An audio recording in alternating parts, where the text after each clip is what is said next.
I never imagined that a single glance could shatter my world. The rain pelted the glass walls of the penthouse terrace, each drop catching the city lights like fractured diamonds. Claire Bennett clutched her coat tighter, the fabric damp against her skin, her hand trembling as she stared at the scene inside. Edward Corbin, 65, sitting beside Sophia Lane, the model with a flawless smile, was laughing in a way that made her stomach twist.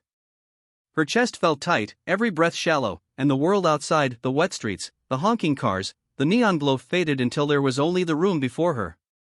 Her mind raced, recalling the nights before, the quiet dinners, the soft promises that had felt unbreakable. She pressed her forehead against the glass, trying to steady herself, but the tears slipped past anyway. A letter in her bag pressed against her ribs, the paper smooth, weighty with words she had not yet written, words that would carry her escape and her grief in equal measure.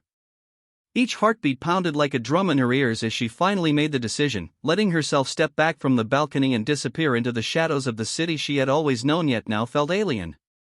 Edward's laughter reached her even as she closed the door behind her, echoing faintly, a sound that would haunt her until she found the distance she needed. She ran through the slick streets, puddles reflecting fractured city lights under the stormy sky, the neon of the shops blurred, her reflection shifting and breaking as if mocking her. Her bag bounced against her side, the letter pressing insistently against her belly, a constant reminder of the life growing within her. Every step carried a mix of fear and resolve, knowing she was leaving behind not just the penthouse, not just the man she had once loved, but a world of wealth and power that could never give her the safety she craved. In her mind, she recited the words she would write, sentences carrying both accusation and liberation, each phrase a heartbeat of defiance. As she ducked into a quiet alley, the rain washing over her, Claire slowed for a moment, inhaling sharply, letting the water cool the heat of her panic. She glanced at the street signs, familiar yet strangely distant, before moving on, disappearing into the city's veins. Far above, Edward remained unaware of the path she had taken, staring at an empty space where warmth and loyalty had once been, the echo of her absence settling like a shadow over the penthouse, and he felt a cold realization: power and wealth could not hold what had fled. The letter, folded carefully, with her precise handwriting, would speak the words he could not hear in person, demanding reckoning, demanding reflection, and in that letter lay a silent authority that even he could not ignore.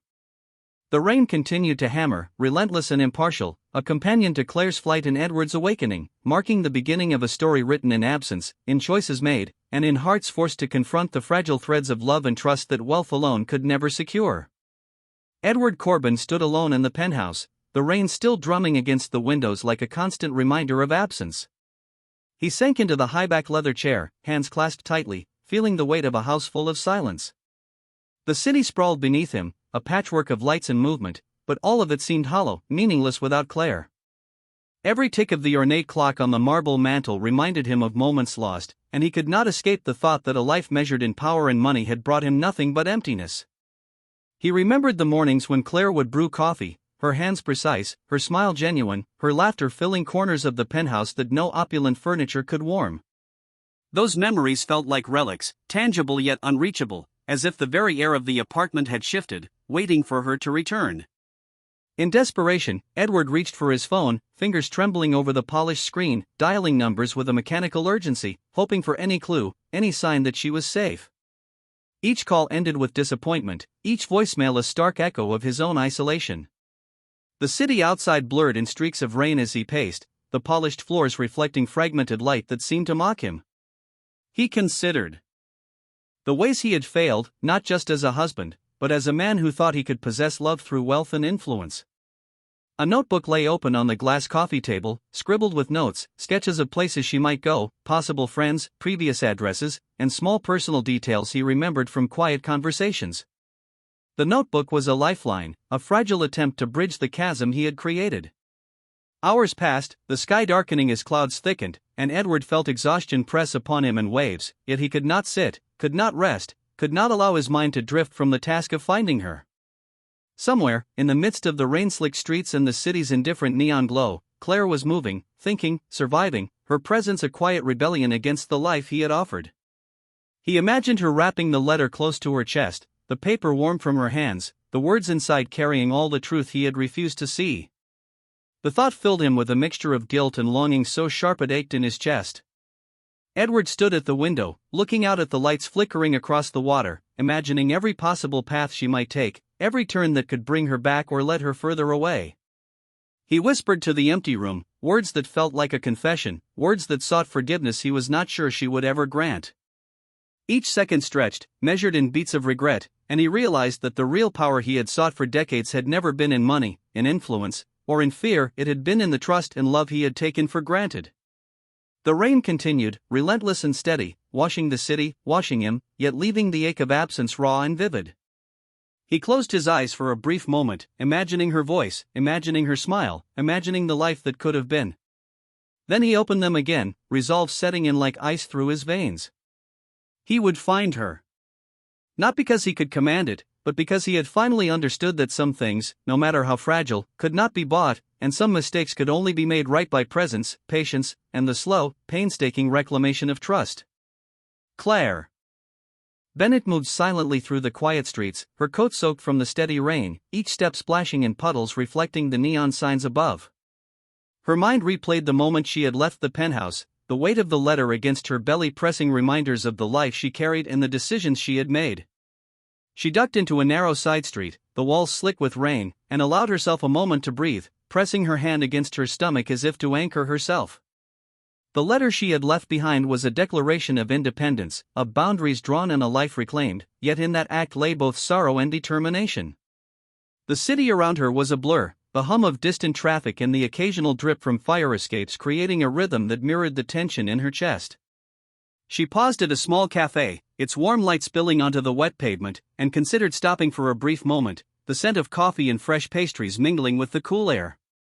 Her mind wandered to the times she and Edward had shared quiet mornings over coffee, the world outside irrelevant, and she felt a pang of longing mixed with a firm resolve not to return until she was ready. As she continued, she noticed familiar landmarks, streets she had walked countless times, now rendered strange and alien by the weight of the night and the storm. Each step was deliberate, measured, a rhythm of survival and purpose. Meanwhile, Edward Corbin, unable to rest, moved through his penthouse with restless energy, pacing along polished floors and pausing at windows that framed the rain-soaked city. He imagined her steps, the echo of her absence, and the space that had been filled with her presence now hollow and oppressive. His mind traced every possible route she might have taken, every alley, every familiar path, and he marked each possibility in the notebook that had become a chronicle of hope and guilt. In the distance, streetlights flickered, casting brief glimmers on puddles and reflecting his own uncertainty. Clare reached a quiet park, the benches wet and empty, the trees dripping with rain, and she allowed herself to sit for a moment, feeling the life within. Her stir, a small heartbeat echoing the tension in her own chest. She read over the letter once more in her mind, each sentence a careful balance of accusation and protection, a promise that she would return when the world made sense again, and a silent warning that her boundaries were not to be ignored. Edward, in the penthouse, stared at the dark city, realizing that the search for power had blinded him to the fragility of human connection, the fleeting nature of trust, and the irreplaceable value of presence. He whispered into the emptiness, a confession carried on the wind, acknowledging mistakes that could only be atoned for through patience, understanding, and the deliberate rebuilding of what had been broken. The rain continued, steady and impartial, washing over rooftops and streets, a reminder that life moved on regardless, but the choices made in its midst could define futures, reshape relationships, and illuminate the paths to redemption. In that shared silence, separated by streets and choices, both Clare and Edward felt the weight of consequences and the first stirrings of reflection, each step, each breath, a preparation for the confrontation, reconciliation, and understanding that would shape the next chapter of their intertwined lives. Clare Bennett paused at the corner of a quiet street, the glow of a street lamp casting long reflections on the rain-slicked pavement. Her breath came in slow, deliberate rhythm, each exhale a small act of calm amid the chaos of her emotions. She touched the small notebook she carried, the pages filled with names of friends she trusted and places she might find temporary refuge, her handwriting neat despite the tension that gripped her. The city around her seemed almost suspended, the hum of distant traffic softened by the storm, the occasional car splashing through puddles breaking the rhythm. She found a small cafe that was still open, the warm light inviting, the smell of fresh coffee a stark contrast to the cold streets outside. Clare stepped inside, shaking off the rain, and sat by the window, tracing the droplets that raced down the glass with her finger, each one a fleeting reflection of her own uncertainty. She considered the letter she had left, the weight of her words pressing both responsibility and freedom into the paper. Across town, Edward Corbin was meticulously planning, moving through the penthouse with a quiet intensity, his eyes scanning maps, photographs, and notes, each item a clue, a potential lead in the search for her. He paused at the window overlooking the streets below, watching the rain cascade, imagining her footsteps, imagining her decisions, each possibility playing out in his mind. The night stretched on, and the distance between them seemed immense, yet threaded with the invisible connection that had always existed, a bond tested by betrayal and absence but not severed. Clare sipped her coffee slowly, letting warmth seep into her hands, her thoughts tracing memories of quiet mornings with Edward, their laughter, their conversations, the simplicity of small gestures now heightened by the complexity of what had transpired. She knew that decisions made in fear could shape the future, that every step taken in this night was both an escape and a preparation, a building of strength that would carry her forward. Edward, meanwhile, felt the weight of his own choices, the knowledge that his absence in understanding, in attention, had contributed to this moment of distance. He moved between rooms, each one echoing with memory, each one a reminder that the luxury surrounding him could not replace the presence he had taken for granted. Both of them, separated by streets, by decisions, by rain, were navigating a landscape of emotion, of consequence, of reflection, each step a preparation for the inevitable meeting, for the conversation, for the understanding that must come. The city itself seemed to pause, the rain creating a veil of contemplation, the streets quieting, offering a temporary sanctuary for reflection, a space where Clare could gather resolve and Edward could reconcile with guilt and longing.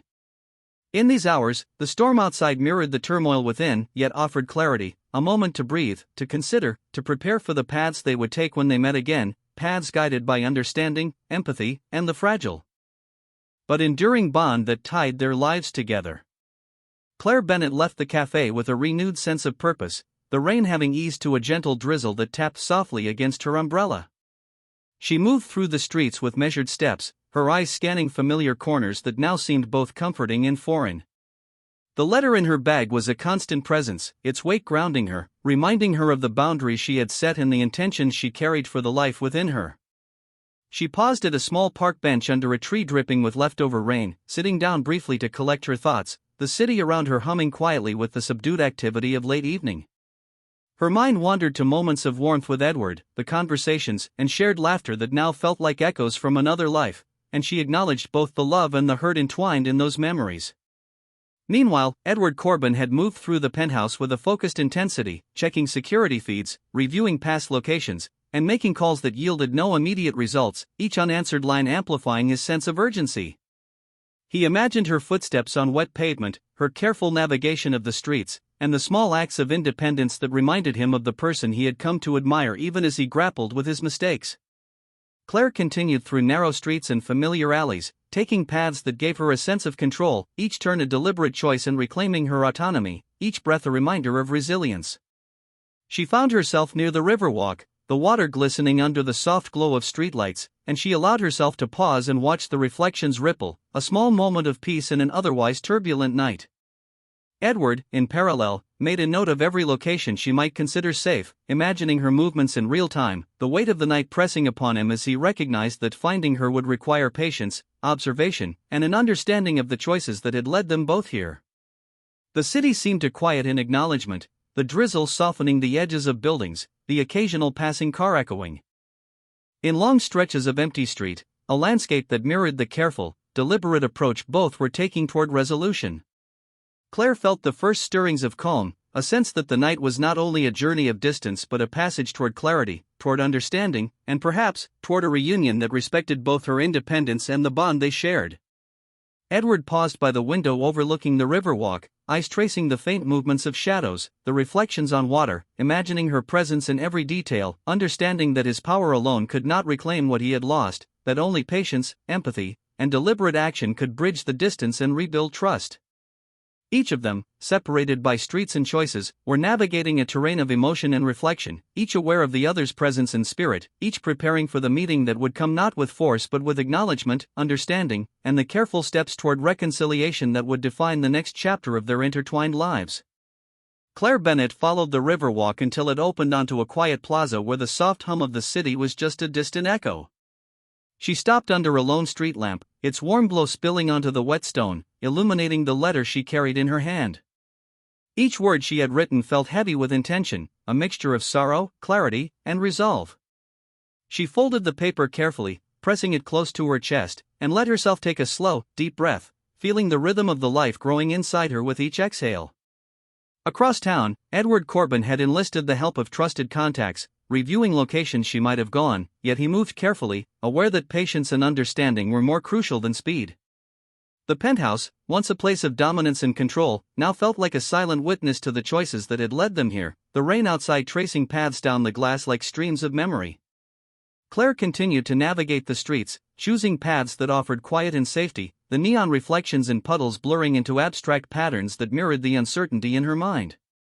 She paused at a small bookstore that remained open, the smell of paper and ink inviting, and allowed herself to linger for a moment, the life within her a steady reminder of the responsibilities and hope she carried. Edward, meanwhile, paused at a bridge overlooking the river, imagining her steps, imagining her decision-making, the distance between them now a lesson in humility and reflection. He traced the lines of the city beneath him, noting familiar streets and landmarks, considering the route she might take and the quiet places that offered her solace. Clare stepped into the quiet of a garden courtyard, water from a nearby fountain reflecting soft light, and she felt a fragile sense of peace, the momentary reprieve from motion allowing her to consider the life she wanted to build, independent yet mindful of the bond with Edward. She read over the letter again in her mind, each phrase a careful balance between truth and protection, a declaration of self and a bridge toward future understanding. Edward, pacing along the riverbank, allowed himself to acknowledge the full weight of his past actions, recognizing that reconciliation required more than influence or wealth, it required awareness, patience, and deliberate care. The city around them seemed to echo their emotions, the gentle rain blurring the edges of buildings and streets, softening the world while highlighting the journey they each undertook, the steps towards self-awareness and the possibility of renewal. Clare finally allowed a small smile, a fleeting acknowledgement of strength and determination, knowing the night was far from over but that each decision made in clarity was a step toward a future where choices mattered, where forgiveness could be sought, and where trust could slowly, carefully, be rebuilt.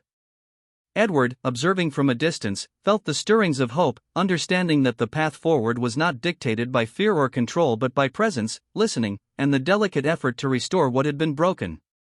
Clare Bennett reached the small apartment she had secured days ago, the door closing softly behind her as the city continued its quiet hum outside. She placed her bag on the counter and took a moment to steady herself, pressing a hand gently against her belly and feeling the life within respond in tiny, rhythmic movements. The space was modest but safe, a stark contrast to the penthouse she had left behind, yet it carried a warmth she had not realized she craved. She walked to the window, looking out at the street below, the glow of lamplights reflecting off wet asphalt and creating long, soft streaks of color that reminded her of calm after storms. Edward Corbin, in parallel, had gathered the minimal staff he trusted most, reviewing photographs, notes, and maps, each detail a potential clue in understanding her choices, not enforcing her return. His pace was measured, his mind circling the complexity of emotions involved, and he realized that the power he wielded in the world of influence and wealth meant little compared to the trust and safety she now commanded. Clare unfolded the letter once more, running her finger along the words she had written, each sentence carrying her perspective, her boundaries, and her hopes for reconciliation on her terms. The apartment was silent except for the faint hum of a refrigerator and the occasional distant sound of a passing car, a quiet that allowed her to breathe and think, and for the first time in days, she felt a fragile clarity. She moved to a chair near the window, pulling a blanket around her shoulders, and closed her eyes briefly, recalling moments of laughter and shared warmth with Edward, recognizing both the good and the pain, the mistakes and the care that had defined their relationship. Edward, in the penthouse, paused at a large window overlooking the streets below, imagining her movements, imagining the careful decisions she was making, and acknowledging that any approach needed to be rooted in understanding rather than authority. The rain had stopped hours ago, leaving the streets glistening under city lights, a canvas of reflection and calm that mirrored the internal landscapes both were navigating. Clare allowed herself to stand and move about the apartment, setting small tasks, creating a sense of control and grounding, each action deliberate, each breath a conscious effort to remain centered. Edward noted the landmarks she might have reached, considering her perspective, the choices that guided her away from him, and the respect necessary to rebuild a bridge between them. In this quiet night, separated by city streets but connected through thought and reflection, both Clare and Edward understood the delicate balance required for reconciliation, patience, empathy, and the willingness to recognize the other's strength and autonomy while preparing for the conversation that would begin to heal the spaces between them. The city outside remained calm, a silent witness to their journeys, the soft glow of lights reflecting off wet surfaces as if acknowledging that even in absence, understanding and hope could grow and guide the next steps of their intertwined paths. The morning light crept gently through the blinds of the small apartment, casting soft lines across the worn wooden floor as Clare Bennett stretched and rose from the chair where she had spent much of the night contemplating her next steps. She moved quietly, the apartment filled with the faint aroma of brewed coffee that had cooled to a comforting warmth, and she allowed herself a moment to observe the room, small but orderly, reflecting her intent to reclaim a sense of stability and calm. The letter she had written rested on the counter, folded neatly, a tangible reminder of her resolve and the boundaries she had set for herself and the life she carried within her. Edward Corbin, in the penthouse several miles away, reviewed the notes he had compiled, each location, each possible clue carefully considered, yet he realized that finding her required patience, empathy, and an acknowledgement of her autonomy rather than reliance on his influence. Clare walked to the window and looked out at the quiet street below, watching the occasional car reflect sunlight on wet pavement, each ripple of light mirroring the turbulence and clarity within her. She recalled small memories with Edward, the laughter, the quiet conversations, the fleeting touches of comfort and warmth, allowing herself to acknowledge both the love and the disappointment that had brought them to this point. In that reflection, she felt the first stirrings of clarity and strength, a recognition that her actions, though cautious and deliberate, were a form of empowerment that would guide the coming interactions. Edward, pacing along the expanse of the penthouse floor, visualized her path, the streets she might traverse, the cafes, the parks, the quiet corners where she could find respite, and he understood that any approach needed to be rooted in respect, listening, and the recognition of her needs. Clare prepared a small breakfast, the act of tending to the simplest of routines a grounding exercise that centered her focus and allowed her to gather energy for the decisions ahead. Outside, the city stirred to life, the hum of early traffic and the distant calls of morning activity a gentle reminder that the world continued, indifferent to personal struggles, yet filled with possibility for those willing to navigate it with care. Edward reviewed the letter once more in his mind, imagining the phrasing, the tone, the intentions behind her words, and he felt a mixture of regret, hope, and determination, recognizing that reconciliation was a process that required more than apologies or gestures of wealth. It required understanding, patience, and the willingness to rebuild trust incrementally. Clare sipped her coffee slowly, savoring the warmth, the momentary calm, and the awareness that each decision she made in this quiet morning carried weight, preparing her for the conversation and the steps that would follow. Edward looked out at the skyline, the morning sun glinting off the high rises, and allowed himself a deep breath, acknowledging that power without empathy was hollow, and that the only way to restore connection was to meet Clare with respect, patience, and genuine presence. In these parallel moments, separated by streets and city blocks but united by thought and reflection, both Clare and Edward navigated the delicate balance between distance and connection, preparing for the pivotal moments that would define the next chapter of their shared story, where understanding, compassion, and careful action could transform absence into the first steps of renewal. Clare Bennett stepped onto the quiet street as the morning sun rose higher, casting warm gold across the wet asphalt and glinting off the glass facades of buildings. The air was crisp, carrying faint scents of coffee, baked bread, and the distant river, and she took a deep breath, letting the calm settle around her like a blanket. She clutched the letter close to her heart one final time before folding it neatly and tucking it into her bag, a symbol of the decisions she had made and the independence she had claimed. Edward Corbin, watching the city from the top floor of his penthouse, felt a shift within himself as he reviewed each carefully plotted step he could take to reconnect without overstepping, each choice measured and considerate, acknowledging her autonomy and the strength she had shown. Clare walked toward a small park where benches glistened with leftover dew, and she allowed herself to sit for a moment, watching the early commuters pass, their presence a reminder of life moving steadily onward. She traced the lines of the streets with her gaze, imagining paths and turns that brought her farther from uncertainty and closer to clarity. Edward, reviewing his notes and photographs one last time, felt a mixture of anticipation and humility, recognizing that control and influence could never replace empathy, patience, and listening. Clare allowed herself to close her eyes for a brief moment, feeling the life within her stir, a steady heartbeat that reminded her of purpose and responsibility, and she whispered softly to it, promises of protection and care, determination and hope.